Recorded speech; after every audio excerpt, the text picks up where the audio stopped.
Hey everyone! Do you want your binder to look like this?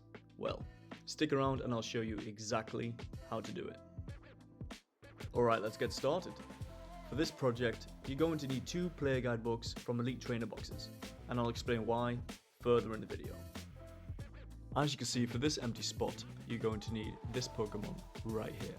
Now carefully cut out the images you want to use. I'm speeding this up, but take your time to ensure clean cuts.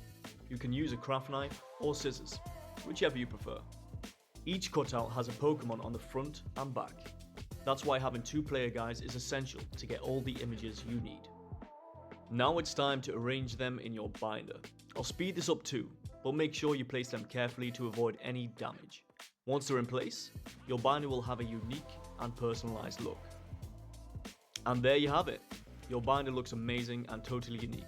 Thanks for watching everyone, and happy collecting.